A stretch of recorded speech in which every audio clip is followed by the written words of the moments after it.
आइए समझते हैं कि ये डेट टू इनकम रेशियो यानी डीटीआई आखिर कैलकुलेट कैसे होता है। कभी सोचा है जब हम घर लेने जाते हैं तो बैंक ये कैसे तय करता है कि हमें कितना लोन मिल सकता है? पता है, वो अक्सर एक गाइडलाइन का इस्तेमाल करते हैं जिसे 2836 रूल कहते हैं। ये एक तरह का फाइनेंशियल चेक है जिससे बैंक पता लगाता है कि कोई लोन चुका पाएगा या नहीं। तो चलिए इस रूल को थोड़ा और खोलकर देखते हैं और समझते हैं इन दो नंबरों का मतलब। सबसे पहले बात करते हैं पहले नंबर की, 28%। इसे कहते हैं फ्रंट एंड रेशियो। इसका सीधा सा मतलब है घर से जुड़े सारे खर्चे। मतलब आपकी ईएमआई, प्रॉपर्टी टैक्स, घर का इंश्योरेंस, ये सब कुछ इसी 28% में आता है। ठीक है, अब आते हैं दूसरे नंबर पर जो है 36%।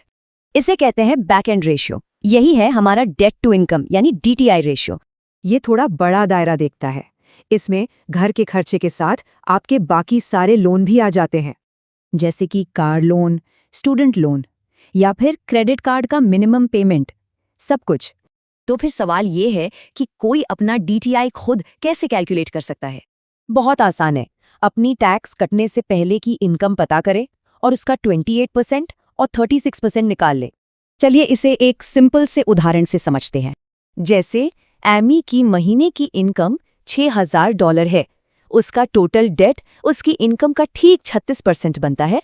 लेकिन सवाल ये है कि बैंक इस रूल को इतनी इम्पोर्टेंस देते क्यों है? सीधी सी बात है, ये सब रिस्क का खेल है। इससे बैंक को पता चलता है कि लोन वापस आएगा भी या नहीं। मतलब डीटीआई जितना ज्यादा, रिस्क उतना ही ज्यादा, और डीटीआई जितना कम, लोन मिलने के चांस उतने बेहतर। हाँ, एक बात और, ये कोई पत्थर की लकीर नहीं है। कुछ बैंक 45 से 50% डीटीआई भी मान लेते हैं। तो अगर किसी का डीटीआई रेशियो ज्यादा है तो क्या करें? अपने मासिक कर्ज कम करें, इनकम बढ़ाएं या फिर थोड़ा कम महंगा घर देखें। ये कुछ तरीके हैं। तो डीटीआई को समझना मतलब अपनी फाइनेंशियल पावर पर ज्यादा कंट्रोल पाना।